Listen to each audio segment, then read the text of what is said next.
stream available on our website, the broadcast on Comcast Channel 21, or by following the access instructions listed for this meeting on the city's public webcast and meeting materials web page.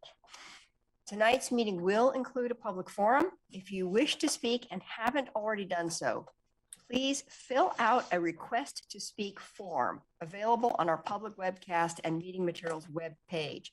This sign-up form is a change from our practice of raising hands in Zoom as we prepare to transition to administering both remote and in-person testimony soon. These requests to speak forms will be used to generate the random order of speakers and correctly enter speakers' names into the public record. For those joining the meeting by phone and wishing to provide testimony, press *9 and the last 3 digits of your phone number will be added to the list. We will continue to accept requests to speak forms until 7:45 tonight to give everyone a little extra time to fill out the request to speak forms. The meeting moderator will not accept requests to speak after the 7:45 deadline. Staff will show the order of speakers at the start of the public forum so speakers are able to see where they fall in the queue. Please note that screen sharing or displaying information on the screen is not allowed. Our intent is simply to be able to see each other's faces as testimony is given, and I encourage everyone to use this access in a responsible way. Please also note that speakers will have 2.5 minutes to speak, and the public forum will be limited to 90 minutes total. If the number of speakers approaches or exceeds the time we have allotted for the forum, we encourage speakers to consider abbreviating your remarks so the maximum number of speakers can be heard. As always, you can contact any one of us individually or together via email or voicemail if there is testimony you were not able to provide or wish to get to us in a different manner.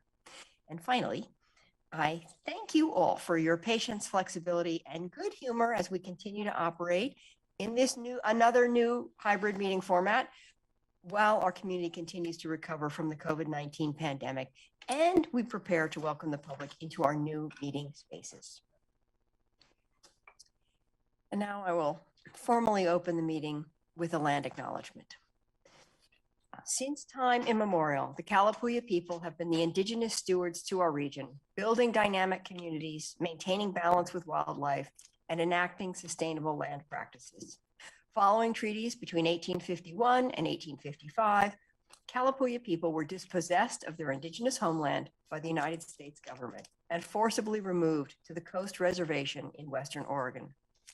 The city of Eugene is built within the traditional homelands known as Kalapuya Ilahi.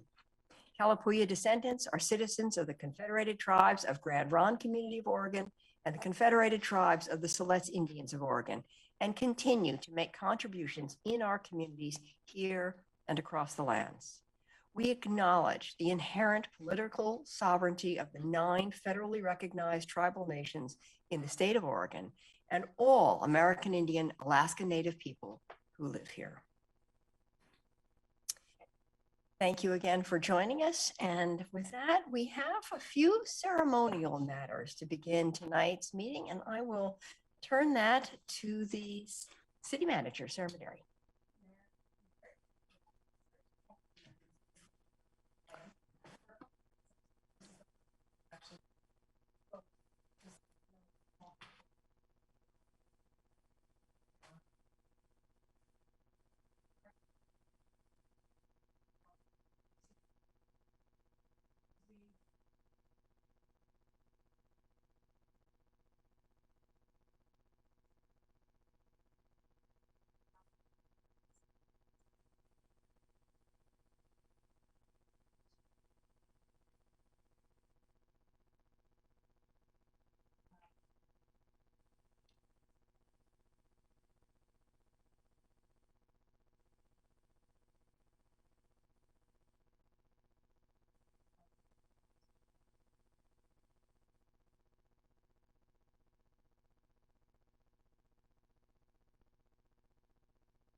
one of the national directors for the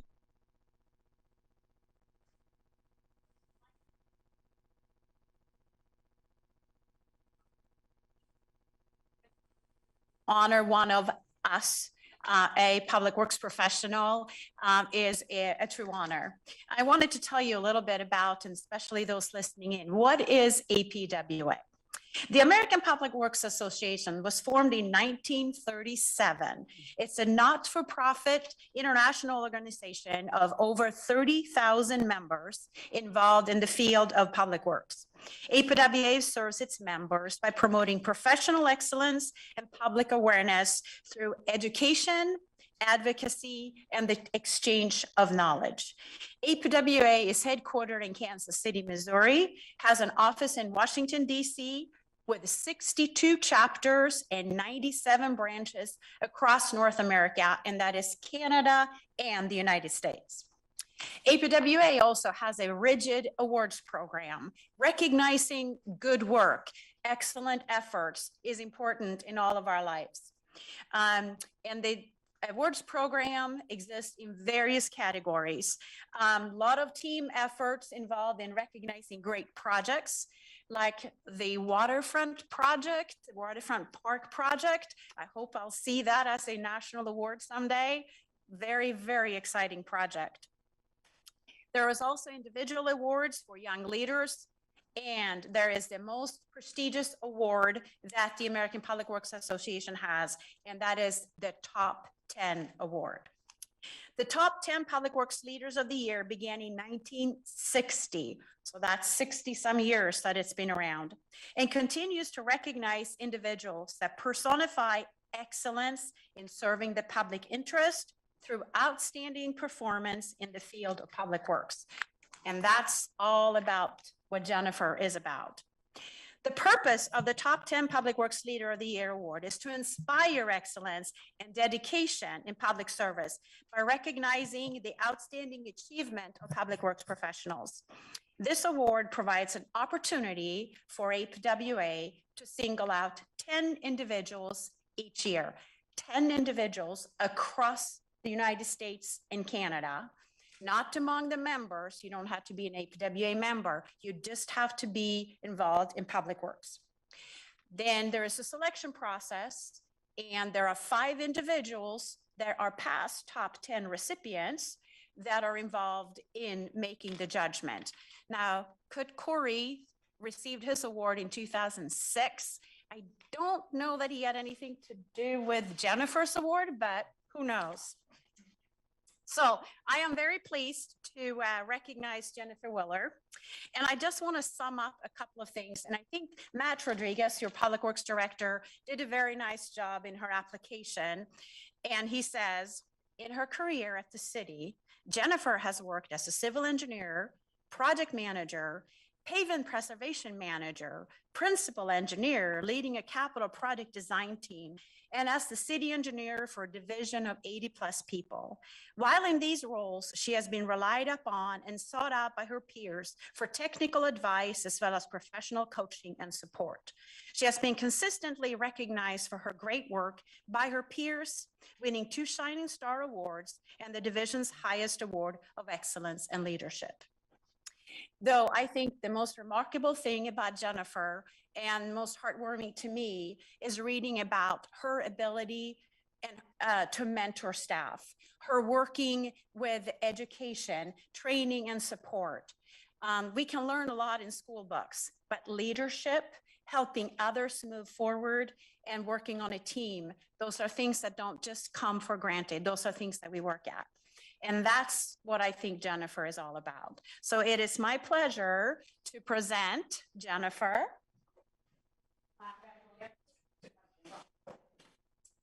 To present Jennifer with this prestigious Top 10 Award for excellent service to public works.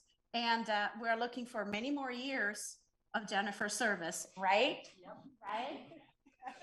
Yeah. Thank you.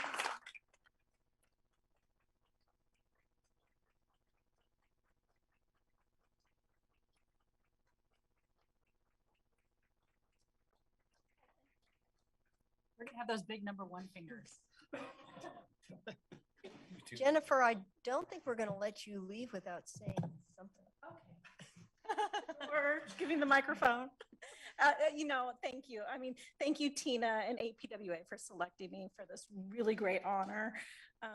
And also for the Oregon Chapter Board for even nominating me for it. I was, very honored and surprised when they selected me. And it was really meaningful to see all the wonderful things that people said about me as part of my application. So a very special part of my career being up here. And then, I am just so thankful that I found my way to the city of Eugene.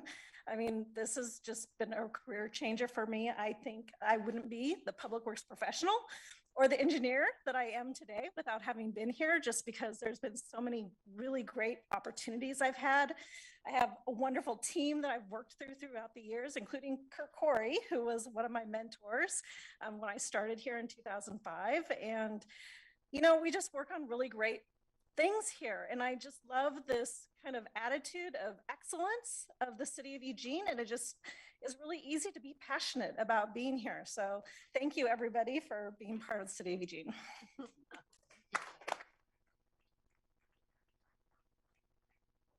you so much, Jennifer. It's just, it's such a pleasure to know you, and the times that I get to work with you every month for MPC and other things are really rewarding, and I just really appreciate the expertise and the enthusiasm, which was clearly expressed in your comments just now for the work that you do. So thank you very much, and congratulations. So where Jennifer's award actually comes at a time when we're also setting aside time to recognize all that our public works teams do for our community. So tonight, in addition to Jennifer's award, I also have a proclamation to read to recognize Public Works Week. Public Works Week. Whereas, since 1960, the American Public Works Association has observed an annual National Public Works Week to recognize the public works professionals who focus on infrastructure, facilities, and services that are of vital importance to the public health, quality of life, and well-being of the people of Eugene. And whereas this year's Public Works Week theme, Ready and Resilient, depicts how public works employees are always ready to serve their communities and resilient as ever in their abilities to pick themselves up off the ground after encountering challenges.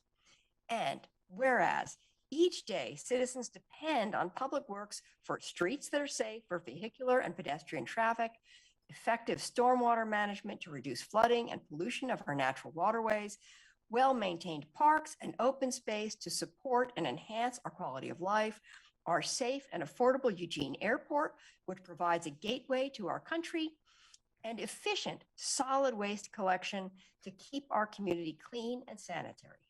And whereas the continued delivery of these vital services in Eugene would not be possible without the dedication and tireless efforts of hundreds of public works professionals, engineers, and administrators across the city of Eugene. And whereas the city of Eugene is pleased to join in the celebration of National Public Works Week as a tribute to the hardworking staff that make Eugene one of the best places in the nation to live, work, play, and raise a family, and to increase public awareness about the important role that public works has in our community.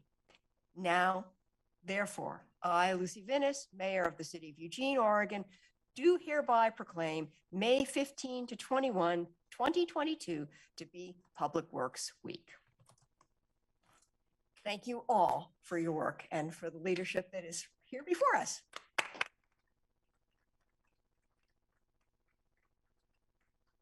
And now I have a third ceremonial matter today. I have an additional proclamation regarding Emergency Medical Services Week. Whereas emergency medical services is a vital public service, and whereas the members of emergency medical services teams are ready to provide life-saving care to those in need 24 hours a day, 7 days a week, and whereas access to quality emergency care dramatically improves the survival and recovery rate of those who experience sudden illness or injury, and whereas The emergency medical services system consists of first responders, emergency medical technicians, paramedics, emergency medical dispatchers, firefighters, police officers, educators, administrators, pre-hospital nurses, emergency physicians, trained members of the public, and other out-of-hospital medical care providers. And whereas the members of emergency medical services teams, whether career or volunteer, engage in thousands of hours of specialized training and continuing education to enhance their life-saving skills.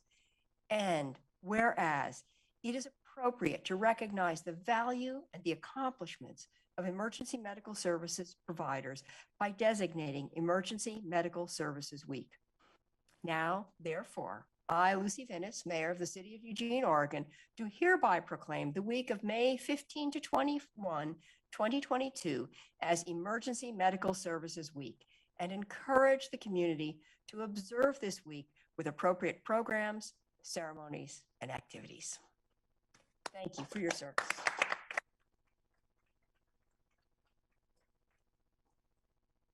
Thank you all. It's really wonderful to start a formal meeting acknowledging all of the important work that happens in our community, and having come through a pandemic where Public Works continues to create a safe and wonderful community, and our emergency services personnel have done everything they can to keep us all safe through this very difficult time. So it's a wonderful moment to really acknowledge the work of all of those members of our community. And with that, we are ready to return to committee reports and items of interest. I have Emily, I know I have Claire, I have Jennifer, and Randy, and I'm not using your official titles, I apologize. Okay, Counselor Semple. City manager. And I have the city manager. I know I've got her, sorry. I just want to ask about the sign up. You had said to 7:45 and on the chat it said 7:35. And we didn't seem to get many people signing up after the 7:35. And I have a text saying that there are at least 3 people who signed up but were unable to join the meeting. So so we can turn to, so we have staff following on that. So thank you. I just, we had Yep, that that's problem at the hearing. Yep. I'd like, even if we have to open it up again for 5 Yep. minutes. They are on the list to speak so that when they come in. Thank you. Okay, thank you. Yes, this transition could be complicated, so we'll work our way through it, but thank you for that. Okay, Counselor Surratt. Yeah, Mayor. So I have 2 things. So I will probably need a second round. And it's a good thing I didn't ask you to make a 4th proclamation, because this week is also Nurses Week, and doing things to honor all the work of nurses across the country. But the first thing I wanted to speak to is I have been working with the city manager on a motion for your consideration around the NAACP's headquarters, which is known as the Mims House, which is at the intersection of 3rd Alley and High Street. And I'm going to let the city manager speak to kind of the technical details, and then I have a motion related to some support that we're hoping to get for zoning change that they will be seeking. Some of you over the years about this, because this has actually been on the table for a long time. This is related to the NAACP headquarters site. That is, they're interested in ways they can adjust their zoning for better use of the site. And they've been working with our staff for the last 4 years on a process to do that. There's a couple of options, but the one that makes the most sense would be to shift their zoning to a special area historic zone, which allows for very specific uses. And it's a pretty specific process that I can talk through at a different time. But one of the things that and maybe Catherine will want to talk to this too, it's a quasi-judicial land use process. And so we want you to be pretty careful about what you do and don't speak about if you support this motion. But one of the things that came forward was the idea of how could the city support this effort and remove barriers for the NAACP and for the MIMS to specifically do this. And one of the ways that we could do that would be to pay their application fees for their zoning, which is probably less than $5,000, but the motion actually has an up to amount to just to make sure that it's covered. We don't really have a way to waive their fees. And so this would be a way that the council through your contingency funds could say, we want to remove this barrier from the process without actually saying you like the zone or you don't like the zone, which is really what we're getting at with this, I think, is an opportunity to help pay for it. Yes. Thank you, City Manager. City Attorney, did you have anything to add? No, city manager hit the fact that it's a quasi judicial land use proceeding, which you don't have many of those that reach you. But when there is a quasi judicial land use proceeding, some of the things that you have to declare are bias or ex parte communications, and you don't want to have the opportunity for someone to challenge your decision making in a quasi judicial land use decision based on bias, because those need to be on code provisions. And so what we wouldn't want you doing this evening, if you choose to help remove this barrier, would be to comment on the substance of the application or whether you think this area should or shouldn't change or any of that good stuff. It's really just about removing a financial barrier to them just proceeding with this process. And you will be the final decision makers ultimately on an application. So will you waive us off if we travel? Yes, I promise. I'll jump on territory? it. Yes. Okay, great. 100%. So with that, I will put a motion on the table. So I move to use up to $7,500 in council contingency funds to pay the city application fees for the establishment of a special area zone, historic zone for the Mims property at High Street and Third Alley. Second. Okay. Thank you. Anyone wanting to speak to this motion? Councilor Keating. I just wanted to declare that I am a donor to the NAACP Eugene Springfield chapter. Is that something that would be worth noting before we move forward in our quasi-judicial judgment? No. Okay. Thank you. Any other questions or comments? Okay, let's see. All in favor, please raise your hands. 1, 2, 3, 4, 5, 6, 7, 8, and that passes. Thank you very much for bringing that forward. Thank you. The second thing might take me a little bit longer than the time I have remaining, but they reset the clock, so I can wait for a second round. Okay, all right. Let's see. Councilor Ye. Thank you. So I wanted to make a comment today about the news recently in our country about a huge shift in the rights of Americans to get an abortion. And I will not be as articulate or as elegant as many people who have been writing and speaking in our country because I have a lot of feelings and it's hard to put into words. But I believe that the current level of access to abortion services in this country is already not acceptable, especially for many people of color, those of low incomes, and those living in rural areas. So the thought that we are going backwards is honestly incomprehensible. I have lived my whole life here in Oregon, taking for granted that my decisions about my reproduction would be between me, my healthcare professional, and anyone I chose to include in that decision. Deciding to have a baby is not an easy decision. And there are a lot of reasons, including your ability to afford pregnancy care, your ability to provide for a child throughout their life, your current living situation, your medical and mental health. If the pregnancy is because you were raped or sexually assaulted, there are many factors in the final decision. And the reasons why someone may choose to have abortion is no one else's business. Abortion is something that is not to be ashamed of. It is a normal medical procedure and one that we really should talk more about. And now today, I am really worried about my own daughter and her choices as she's going out into the world, perhaps somewhat insulated here in Oregon, but if she chooses to live in another place, maybe not so much. And while we can't stop a Supreme Court decision, each of us can be deliberate about how we talk about abortion and birth control access as a right of every American. We can donate to organizations like Planned Parenthood that will continue to provide services throughout our country. And we can vote for elected officials that and understand this need. Thank you. Thank you. Counselor Groves. Thank you, Mayor. And thank you, Counselor Saret, for bringing up Nurses Week. That's something near and dear to my heart as well. So proud of you, Jennifer. It's been such a privilege to work with you on MPC and Public Works in general. Congratulations as well.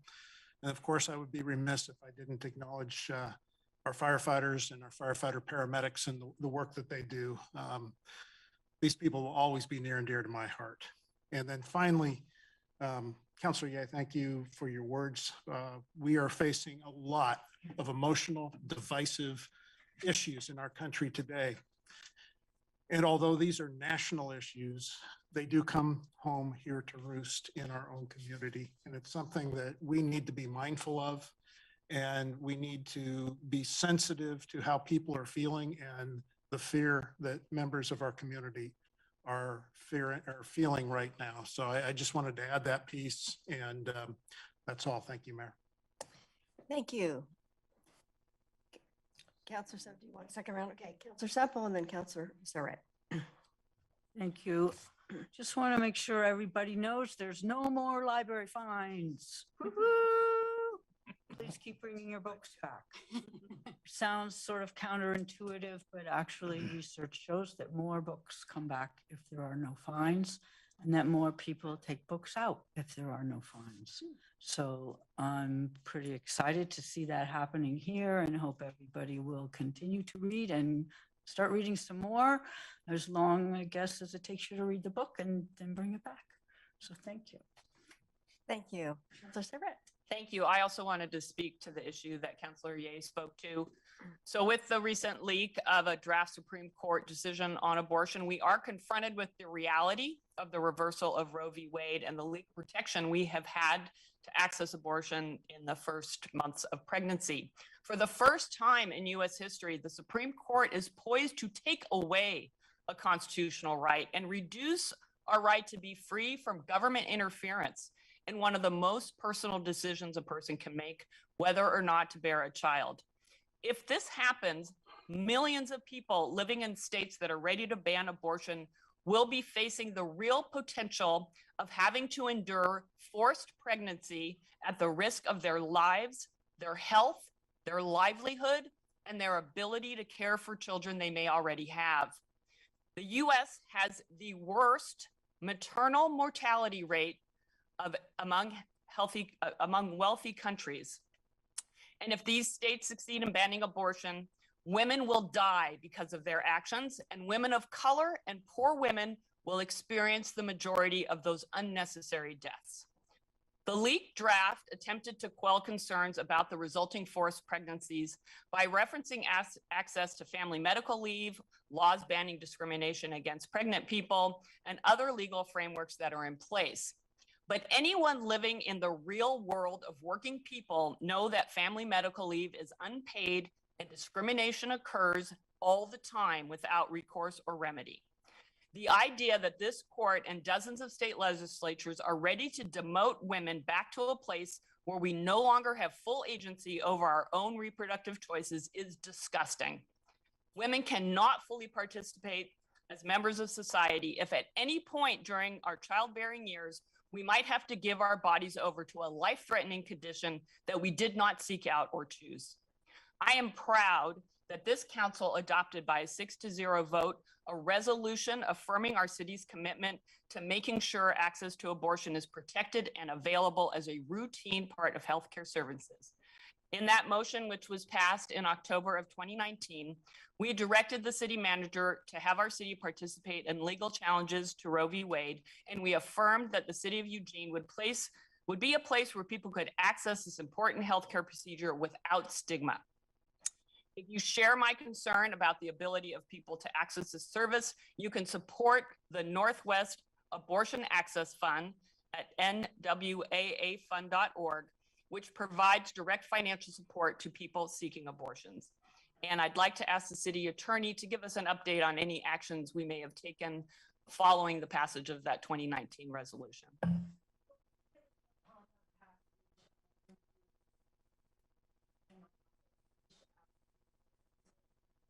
to get an understanding if there was an avenue or a need for us to be involved, if there were cases to which we could be joining, and there were not any at that time. We have been actively tracking the cases and opportunities for amicus. That was part of the direction within the resolution. The Oregon Attorney General has been very proactive in joining those cases. So the Dobbs case that is in front of the Supreme Court right now, Oregon is one of the 21 states that is amicus on that. Same with the case in Texas where there was an injunctive relief. Oregon joined that. So what we have found so far is that the Oregon Attorney General has been extremely proactive in joining those and being amicus and joining other states. So there hasn't been a need for our office to do it ourselves. Great. Thank you so much. Thank you, Mayor. I want to thank you. Thank you, both of my colleagues, for speaking to this issue. And I'm just going to take a minute to just remember that I actually did live through that era in which abortions were illegal, went to college in Ohio when abortions were legal only in New York and California. And I am of a privileged class going to college with resources, and this was devastating and traumatizing.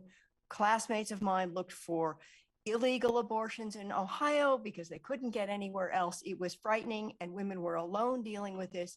And the idea that we are sending the next generation of young women into this same hellish experience is an outrage. I join your outrage, and I am grateful that we are in the state we are in, and urge everyone to support women's reproductive rights and all of those efforts that are being made now, both to impact legislation in other states and to provide services and support for the women who need them across the country. So thank you all very much for speaking to that.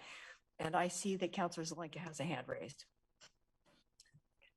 Yes, thank you, Mayor. I wanted to thank all three of you, Mayor and Councilors Ye and Siret, for saying that much better than I could. I too was appalled by the leaked Supreme Court preliminary decision or opinion. I fear that if approved, the Supreme Court just becomes another political arm of the government and loses its high standing and appropriate place in our country.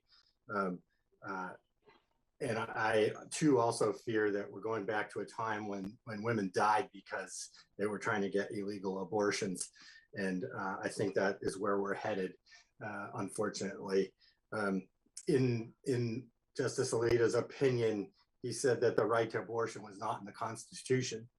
Well, women are not in the Constitution either. And what other rights are in jeopardy if you follow that line of thought to take away more rights? The Supreme Court has indeed reversed itself on numerous occasions, but only to expand rights for American citizens. It has never taken away rights from American citizens in reversing a decision. And I think this is, hopefully this won't stand, but I fear that it will. Okay, thank you. Thank you all. And now I have a need to turn to the city manager, who has an item also. Thank you, Mayor. You guys are kind of tough to follow, I have to say. Feels like there needs to be a pause because I'm just going to actually wanted to just call your attention to, we're going to be adding a work session on May 25th to talk about the space and our partnership with LCC. And I mostly just wanted to mention it so it didn't catch anybody off guard. But I think, you know, we always thought that we signed a 3-year lease for the space. And I think we thought we'd be in here. You'd get an opportunity to experience it, the public would, and we could talk about, you know, where we're going with City Hall.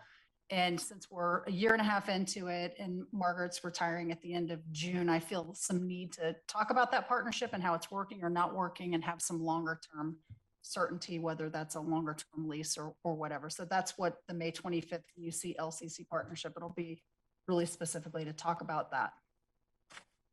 Thanks. Okay. Thank you very much. That'll be looking forward to having that conversation. So I appreciate the heads up. And with that, I believe we're ready to go on to the consent calendar. Thank you. I move to approve the items on consent calendar 1 minus the April 13th 2022 work session minutes. Second. Okay.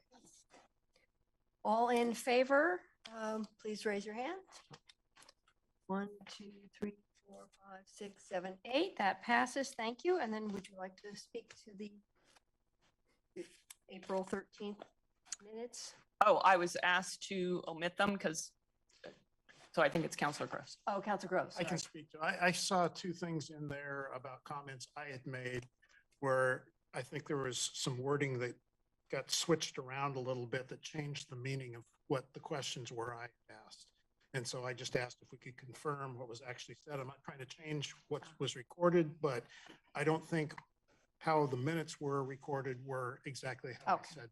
Okay, so they'll just come back again as corrected. Got it. Two Thank you. small things, Two small things. but Got they it. make a Okay, big difference. that sounds great. Thank you.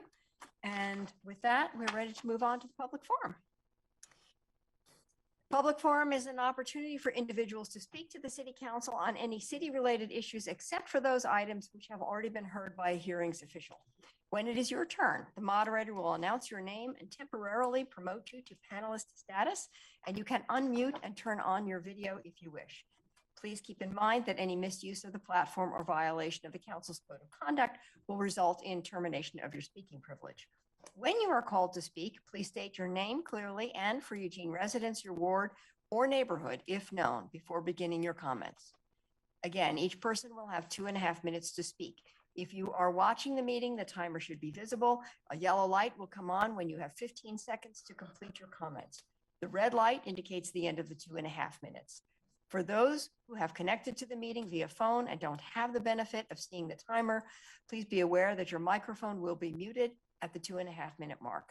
And so Naya, can you please, oh, you've got the list right up there so folks can see where.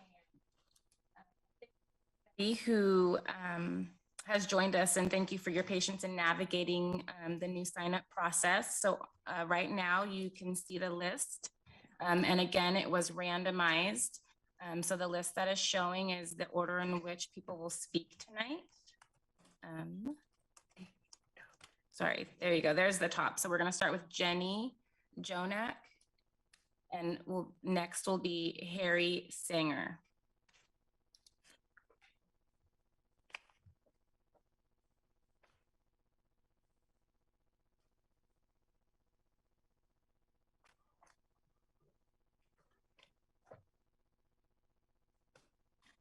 Hi, thank you very much for letting me speak tonight. I'm here to make a public statement of support for an applicant to the Eugene Human Rights Commission. His name is Thomas Hiura, and I highly recommend him for one of the open seats. Thomas would bring a unique perspective to the commission, and I was thinking of the different ways in which I think he would bring that unique voice. First of all, he's Asian American. And we need more Asian American and Pacific Islander voices in our government bodies. He understands the need for diversity, equity, and inclusion, and he will work to address systemic inequalities in our community. Secondly, Thomas is autistic, and we need more neurodiverse voices in leadership roles in our community. Speaking as someone who is the parent of children with developmental disabilities, I would love to see greater outreach and engagement with this part of our community. Thomas is the first to volunteer to help serve justice rights issues. He's centered a lot of his life around helping amplify marginalized voices, and he's familiar with different forms of community engagement. His podcast is just one example. I think he'll think creatively about how the Human Rights Commission can engage more effectively with all parts of our community. Fourth, Thomas is young, and we need more representatives from younger generations who can speak to the issues that most affect them. Lastly, Thomas is an incredibly likable, unassuming, generous person who can work with anyone. He has tremendous passion, humor, brilliance, and creativity. He'll be a fresh voice for the Human Rights Commission and one that will work well with the other members. I thank you for considering his application.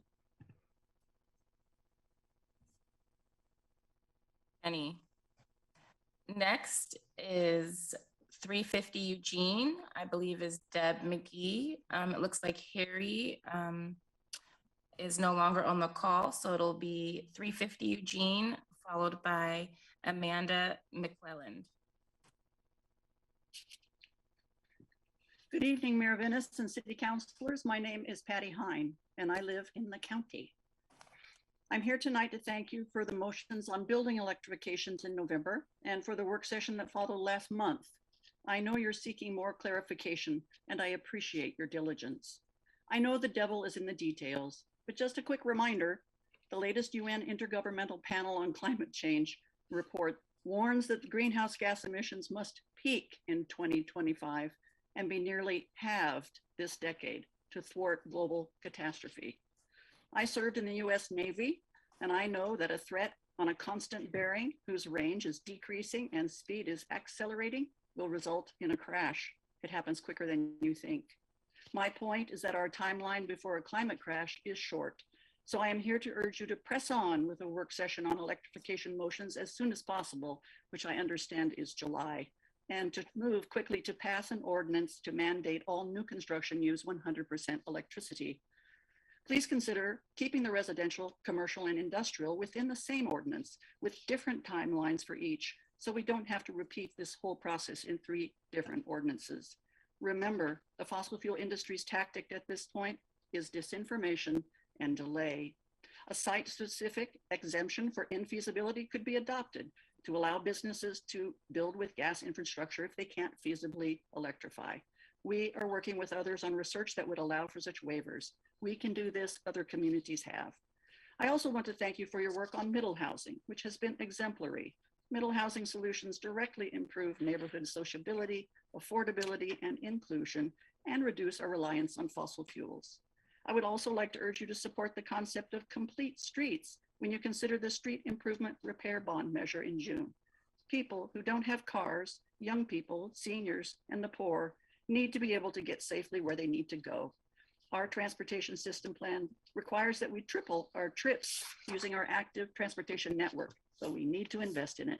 The bond measure promises to be a game changing if you advance a plan that provides 30% for active transportation projects. Let's keep investing in low carbon future, and thank you for standing up for women's constitutional right to abortion. Good night. Thank you, Patty. So I apologize, but it looks like we have several people who signed up on the list who are not in the list of attendees. So Mark Hewitt, you are next, followed by Jeremy. Mark, please unmute.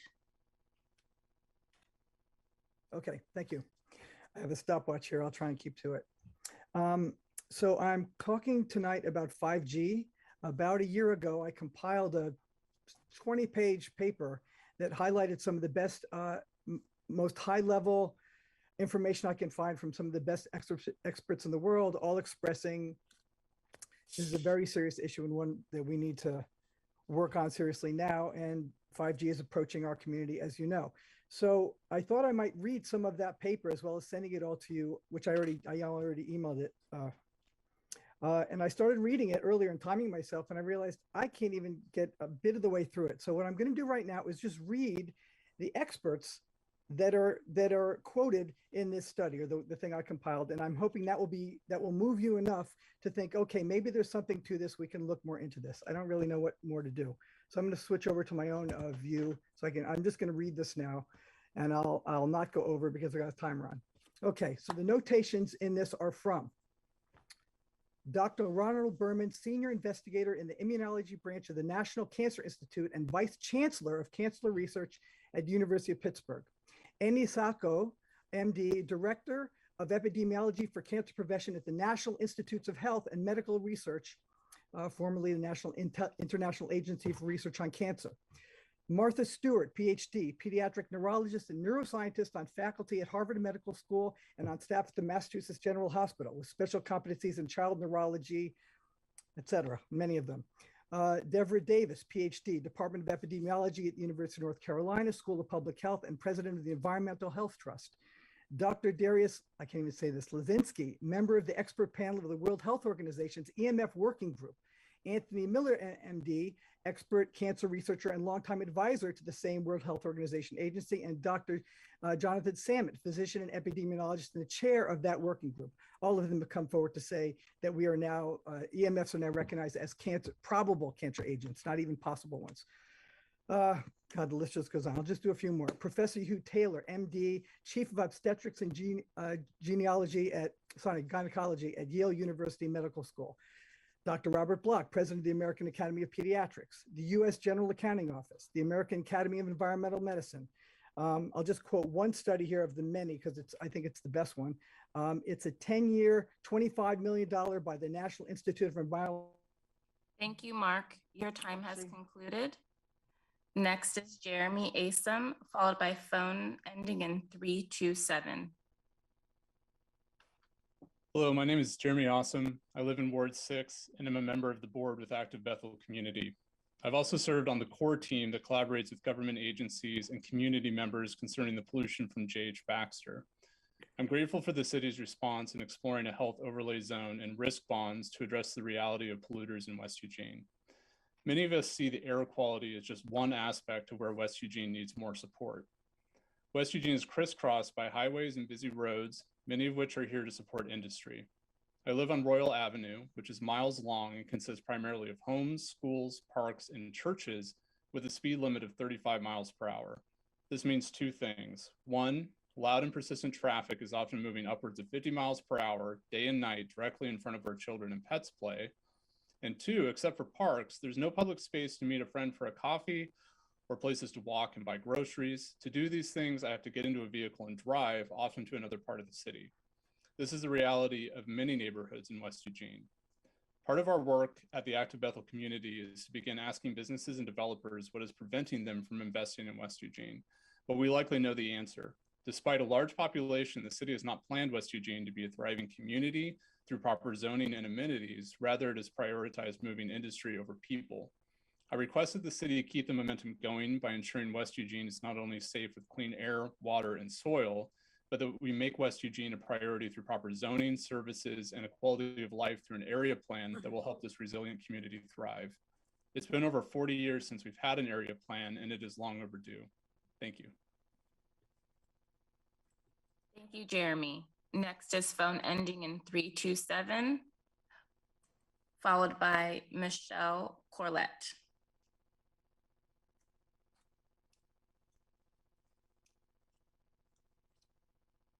Phone ending in 327, please unmute and state your full name and ward if known. Hi, I think I just unmuted. This is William Smith from Ward 1. Can you hear me? Yes, we can, William. Great, thank you. I would like to complete the testimony that I started giving at the last forum and ran out of time. I was reading from written testimony that I'd sent from the forum before, where several dozen of us did not get to speak. Anyway, wireless safety and broadband infrastructure. In my written testimony, I had 3 possible ways spelled out for actions that can save lives. The first one would be for the city to lawfully limit exposure of citizens to wireless radiation by rejecting any application for a wireless tower that has not proved an actual need for that tower because it hasn't provided verifiable proof of dropped calls. Many cities are actually using that federal law, which is still standing in every city of every state, and they've been using it successfully to turn down towers. The last time that Eugene had proof of an actual need for a tower for wireless coverage, I believe, from what I've heard, is several years ago near the LCC main campus. So essentially, we do have enough towers for full coverage. The second action item was to schedule a work session on wireless safety and broadband infrastructure based on standing federal law, which I just shared about, and also based on up-to-date science that is federal, that's now recognized by federal court decision 201025. And Mark just spoke to some of the powerful science that has been done that was validated by that court. And then finally, 3, please follow the example of other cities like Chattanooga that are making fiber optic connections available for all citizens. Thank you. Thank you, William. Next is Michelle Corlett, followed by Amanda Durr. So it was Amanda Durr on the sign up, and it looks like in the Zoom attendee list, it might be Amanda McClelland. So I'm gonna move you over to see if you are the same person. Michelle, go ahead. Okay, so this is about the coming amendments to 2001, but it's not really about the facts about it. Everything's been said. And I want to say that I'm very, very much opposed to the amendments to it, but it's about the process that went into it. I am extremely offended and disheartened and despair for Eugene based on the actions of the council. You talked about endlessly, you talk about how robust the input process was. It wasn't, but even the response that you got was overwhelmingly against the amendments. And there, you say, well, we had robust input, but never what really came out of that. Your written testimony, the public testimony, the Healthy Democracy Group sounded like a meeting of people who are opposed to it. Were vilified, were called, the planning commission guy said that we were frightened, and which is code for something, I think. And Mayor Vinnis herself said, not to us, but within our hearing, that it's always those 12. Well, on our petition, it was 12 times 100. And I really have no hope for this city. I don't know who you're working for, but it's not for the people of Eugene who live here now. Maybe it's for rich people who want to move here and live in a high rise, or maybe it's for the builders and developers and people who invest. But you're not even listening. You're not even hearing it. Even the input that we get to make. Don't you have somebody who does a tally of these things? It's overwhelmingly against the amendments.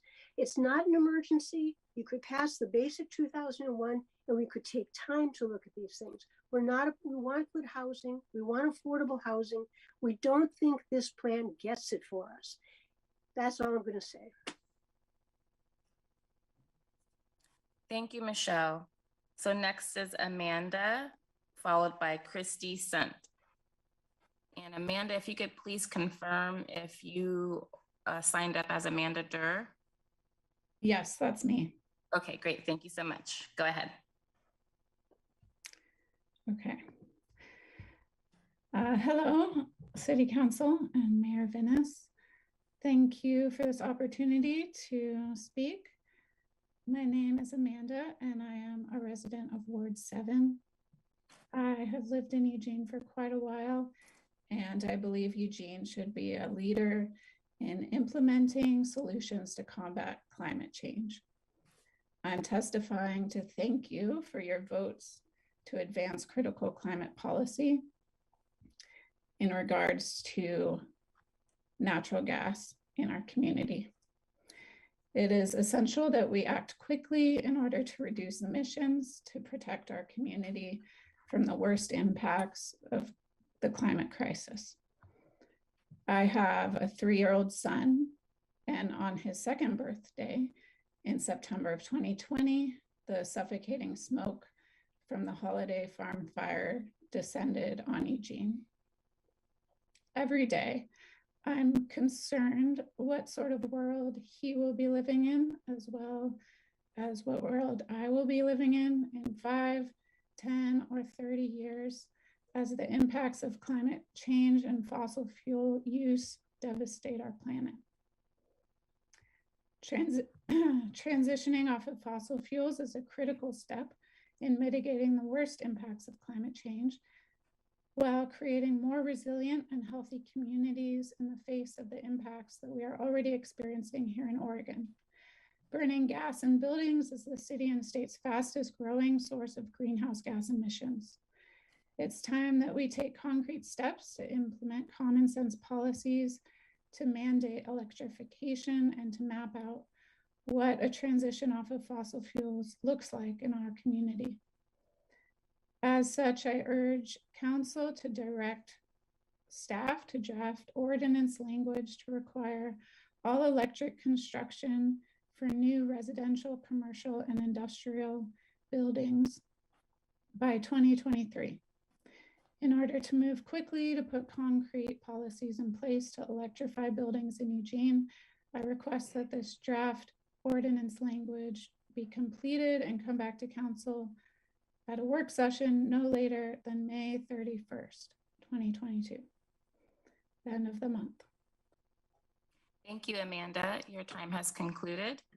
Next is, also it looks like Christy Sant is no longer on the meeting. So next will be Jerry Menigan, followed by Lynn Woodridge. Jerry, go ahead. Thanks, Nag. Good evening, Mayor Venice, city councilors, and city manager. I support the neighborhood advocates' 5 motions to minimize the extreme code proposals of city staff that supersede the minimum standards set forth by HB 2001. As you'll recall, in my opinion, the biggest issue of any implementation of upzoning above and beyond the minimum required by HB 2001 is the socioeconomic equity issue. The law purports to be equitable by addressing all R1 neighborhoods in cities larger than 25,000, but we all know that implementation will not happen equitably across the city. Those R1 residents least negatively impacted by this law are the wealthiest neighbors who live in areas that are, unlike mine, not prime areas for development, and that, ironically, the city planning department has allowed for the past decades to be built farther and farther out of town up to the edge of the urban growth boundary. The wealthiest homes and properties have disproportionately taken up our city space, and now that we have a problem to solve, it will be the less wealthy residents who will suffer the brunt of the negative consequences. Disparate impact should be at the forefront of the minds of any leaders who purport to be progressive and equity-minded. True progressives among you should put the brakes on anything above and beyond the minimum until you can determine how you're going to make the burden of addressing the middle housing shortage shared equitably across the city. You're smart folks with a well-resourced city planning office. There are practical, immediate ways to make this happen if you really care about equity in anything but a politically expedient manner. I barely made it to speak tonight and haven't had time to write anything of thought or substance, but I'm very passionate about my opposition to the city's proposed code amendments. If I, a dual working professional, a household with 2 young children and 1 aging parent, barely have time to engage, imagine how difficult it is for the thousands of R1 neighborhood homeowners with a lot less privilege than I have to attend and engage. And during a pandemic, in a sense, this is a good example of how ridiculous the city's assertion that it has conducted the most broad and inclusive outreach.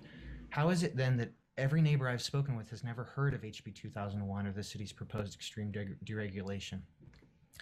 The only thing that comes to mind when I continually hear the city staff refer to its greatest, most inclusive outreach effort is Donald Trump bragging about how big, despite all evidence to the contrary, his inauguration crowd was. Well, I mean, if you say so, I guess, does it make it true? The fact is that the voices on record against the city's proposal far outweigh those for it. We need more time to understand the unanticipated consequences of HB 2001 before doubling down and going even more extreme. Thank you for letting me speak. I see. Thank you, Jerry. Your time has concluded. Next is Lynn Woodridge, followed by Charles Turk.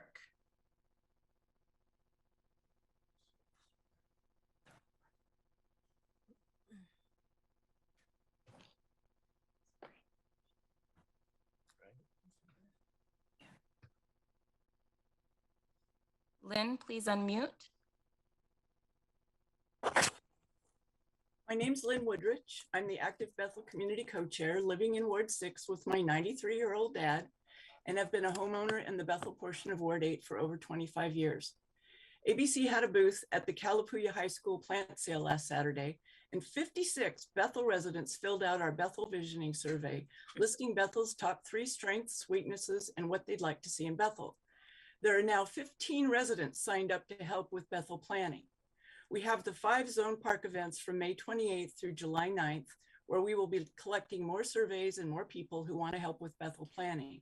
It has been 40 years since Bethel had an area plan, and we're asking to be next on the list. We've been neglected for far too long. Bethel could use more police presence as you have located a majority of the homeless services along Highway 99. A Highway 99 business owner let me know last week that a homeless man was laying face down in his parking lot. His employee called the police and they told them the employee needed to go check to see if the person was dead, that they didn't have anyone who could come out soon. The employee didn't want to go out, but saw that the person had needles around him. The dispatcher asked if the employee had any Narcan. Honestly, our Bethel business owners shouldn't have to have Narcan on hand. 2 officers did arrive in about 30 minutes. They got the guy up and had him put his needles, knife, prescription bottles, and stuff in his backpack. They told him he was trespassing and they watched him leave the property. The guy came back and tore through one of his garbage cans. After he left, the business owner had to clean up the mess. Thank you for scheduling work sessions for the Health Overlay Zone, Chronic Toxic Polluters on May 23rd, and Risk Bonds on May 25th. These tools will be a critical piece in future planning for our area. I'm hoping that you understand the urgency and have come up with a way to move up the area plan for Bethel. The neighbors need to have a voice in the future of Bethel. Thank you. Thank you, Lynn.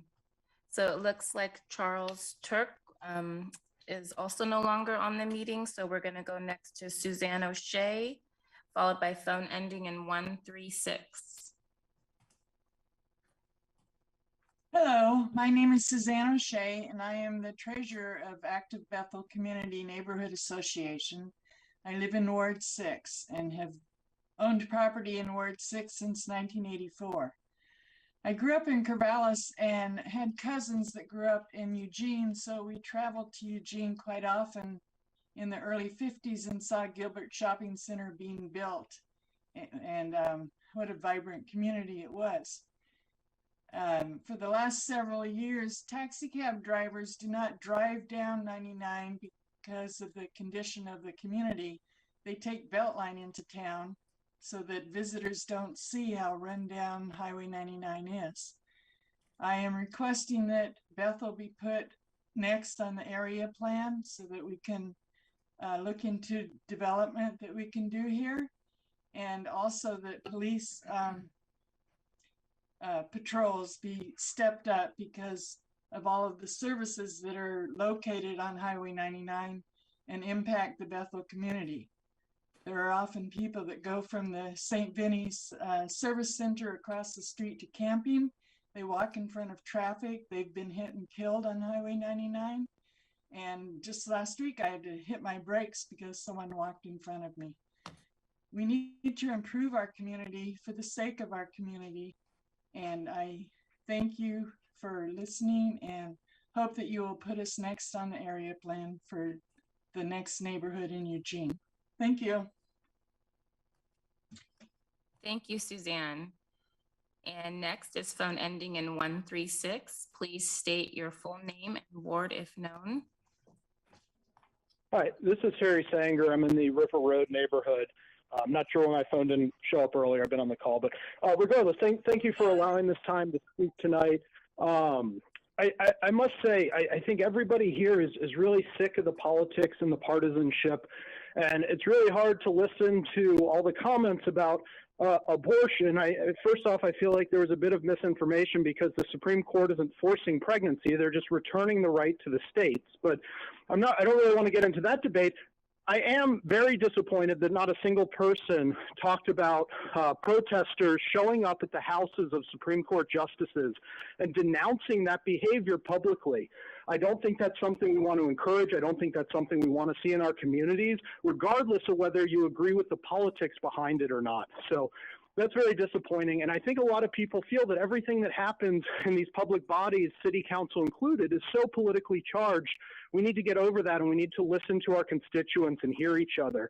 And that came up with the former commenter talking about House Bill 2001 and how the outreach to neighborhoods was not at the level that it's been touted to be, and that there is large opposition. And I think if the city can direct the city attorney to work against any potential abortion laws, why can't we direct the city attorney to work against House Bill 2001 that takes the power out of our city's hands. Nobody thinks that we need less housing. We all agree we need more housing in the city of Eugene. But the way we go about that could be done in a methodical, planned manner that reflects the character of our city instead of following a statewide mandate. And as long as we're talking about statewide mandates and liberal behavior, I hear my body, my choice, and that just simply did not exist when it came to the COVID vaccine. And I hear even now the county is requiring all election workers to be vaccinated. And this is such a partisan maneuver that eliminates a portion of our city. And it really should be looked at under the hate and bias crimes for political affiliation. And I know that there has been a report to the HRNI regarding somebody who was arrested for trespass using city police to enforce the mask law under the guise of trespass, and it was dismissed because that person was told that's not a religious belief that counts for this type of hate and bias crime. And I think this needs to be a universal application, and we need to get the politics out of it. Thank you. Have a great night. Thank you, Terry. And I apologize for the technical issues that we had this evening. We had several people who signed up and who were not able to access the meeting. We did try to troubleshoot and were unsuccessful. And so again, I apologize. And Mayor, that concludes the public forum for this evening.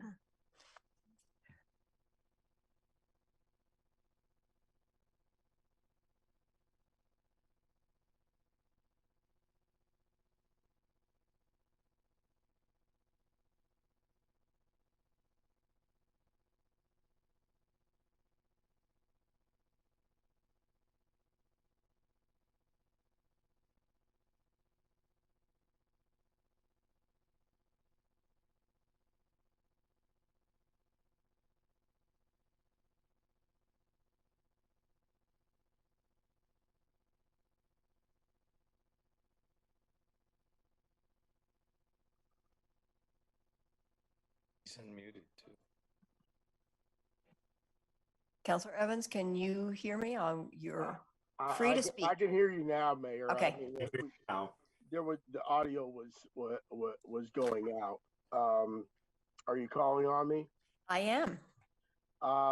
Thank you, Mayor. I want to support my fellow Bethel residents in asking for the city and asking for council to move forward in moving up Bethel as a priority in terms of an area plan. I will be submitting a work session request on this issue, and I'm asking for the support of my fellow counselors so that we can talk about this and develop a strategy for us to move forward.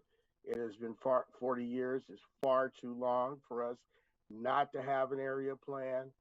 And the development that has happened in Bethel over the 22 years that I've lived there and the 36 years that I've lived in Eugene has not taken place.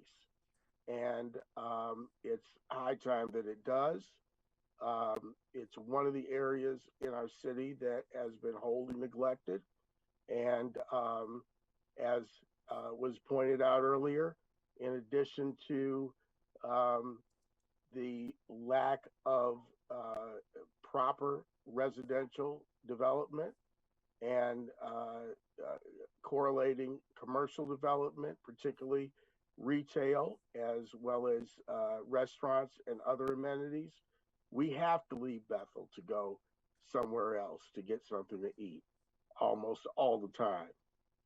We have to go somewhere else to go shopping. We have few places to do the things that other residents in the city of Eugene can do just walking out their door and down a few blocks.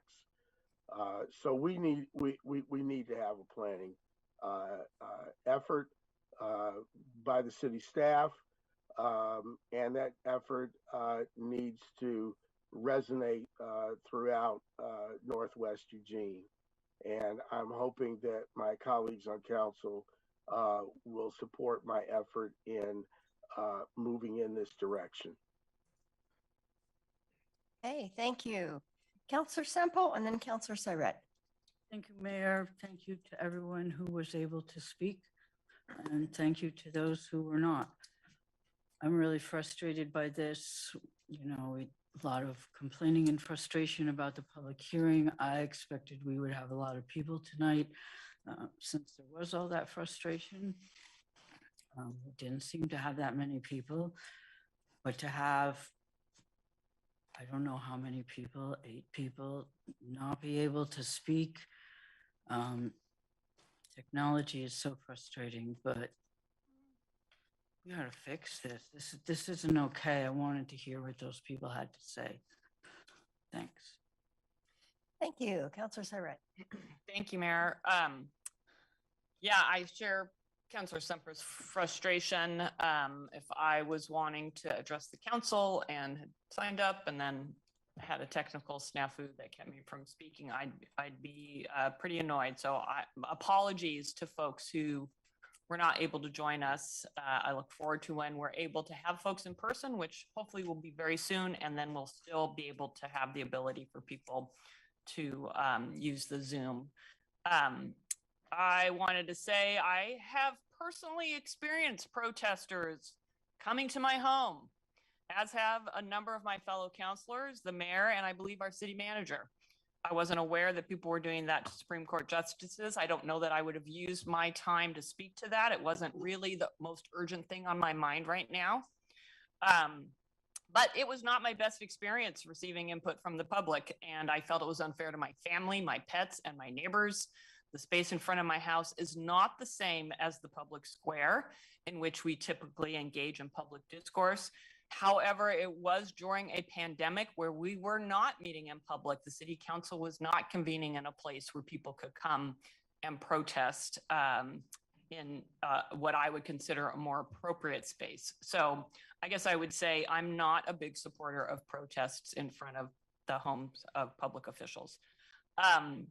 While it wasn't specifically in public forum, I did want to raise for the city manager the pleas for help that we are receiving from residents of Yapuya Terrace.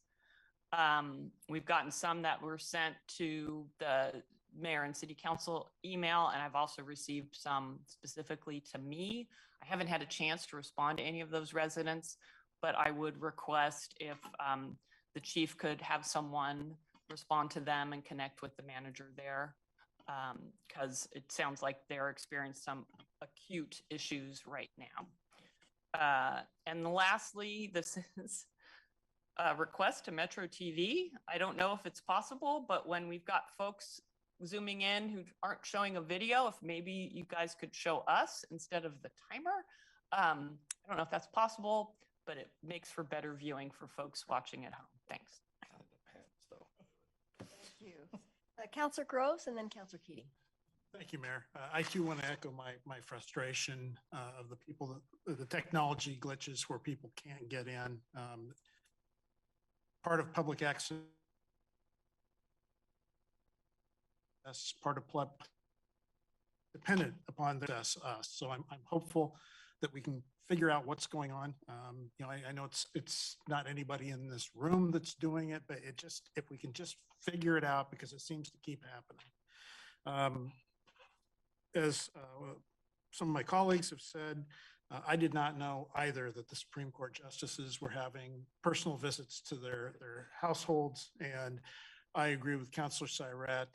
That's an unfortunate situation, and I don't think that's the appropriate way to address issues. I also want to comment on Counselor Evans' comment supporting the Bethel area on need for an area plan. I have a good swath of Bethel in my ward, and my observations have been that we really need something more going on out there. So I support that wholeheartedly, and would like to join in that effort to push for that to happen. And those who did try to get in, that the public input is important. And we need to be hearing from our community, and we need to listen to what they're saying. But I will also say that getting all the emails like the other counselors do. I don't know that it would be accurate to say that all of the opposition or all the comments on House Bill 2001 have been against the proposal. I'm still making my mind up on it, but I've seen plenty of comments from both sides of this issue. And I would say we have a split community. And, but at the same time, we need to find a path. One of my frustrations on that is I hear yet again from our planning director that here we are, 50 days out from having to have something implemented, and the state is continuing to make changes. At what point does the target quit changing shape, size, and location? We have to have solid things to be aiming for. And I'm a little frustrated with the state on a number of issues right now. Thank you. Thank you. Councilor Keating. Thank you, Mayor. In regards to the gateway to the community, Highway 99, it's one of the reasons why I've been crowing for an expansion of the urban renewal zone out 99. And I'd love to partner with colleagues to see that come to fruition, hopefully sooner rather than later. But I want to address one particular, I don't know if you're a constituent or not, but you sounds like you're a resident of the city of Eugene, Terry, whose phone number ends in 136. With respect, equating vital life-saving protections like masking and vaccinations revolving around a global pandemic, the height of a public health crisis that has resulted in more than 1 million deaths, with access to abortion as healthcare is wildly out of bounds. Of course, it's unacceptable to protest at the home of any elected official, judge, or any public servant. But it's even more unacceptable to ignore and sit here silent and not speak to the erosion of fundamental rights and equitable access to reproductive health care. If I died before my time and I had not signed off as an organ donor before any of my organs could be used to save a life, it gives me pause, Mayor, because it seems to me that dead people would have more rights than women in regards to what one could do with their body. Dead people. I would have to have signed off in order to have my organs donated. 22 years into the 21st century, dead people may have more rights than women, our mothers, our sisters, our friends, our colleagues. So I stand with Council's 6-0 resolution from before my time on council in 2019. I stand with Councilor Ye, Councilor Siret, and I applaud and support you and thank you for your powerful words and fundamentally underscore that abortion is healthcare. Thank you, Mayor. Hey, thank you very much. Any other folks wishing to speak? All right, thank you. And with that, we have our final item is consent calendar 2. Yes. Consent item number 1 was the agenda was put on the table. It was seconded. It was not voted on. No, we voted on it. Are you sure? I You don't didn't vote on believe. consent 1? I don't think you did. I don't believe you voted on it because Councilor Groves then spoke to the polling. And then we voted. No, we voted on my motion. You voted. Oh, I'm sorry. Good I did catch, lose track. Catherine. That's I why we did lose pay you track. the Okay. big bucks. Thank you. Okay, so let's vote on consent 1 first. Those minutes. Let's get those organized. Okay. All right. My apologies, everyone. So I is didn't everyone notice prepared either. to vote on consent 1? Do I need to put it have a script out on the there. table? or Yeah, just it's already up on there? the table. Okay. I'd like to speak to it ever so Okay. briefly. Like Councilor Groves, I was meticulously going over the notes about what I said. And as a former resident of San Diego County, I want to make it clear that on attachment D, page 3, San Diego City has not banned natural gas on all new buildings with limited temporary exemptions. It was the city of Encinitas in San Diego County and the home of my former college, San Jose State, San Jose, about 450 miles north. So that is not life nor death, Mayor, but I would just like to just make that Scrivener's error and appropriately recognize the communities that have indeed banned natural gas in all their buildings with limited restrictions. Thank you. Okay, thank you. With that correction, all in favor of approving consent calendar 1, please raise your hands. 1, 2, 3, 4, 5, 6, 7, 8. Thank you. And now consent 2. I move to approve the items on consent calendar 2. Second. All in favor of approving consent calendar 2, please raise your hands. 1, 2, 3, 4, 5, 6, 7, 8. Thank you so much. And with that, we are adjourned. Thank you all. Have a good night.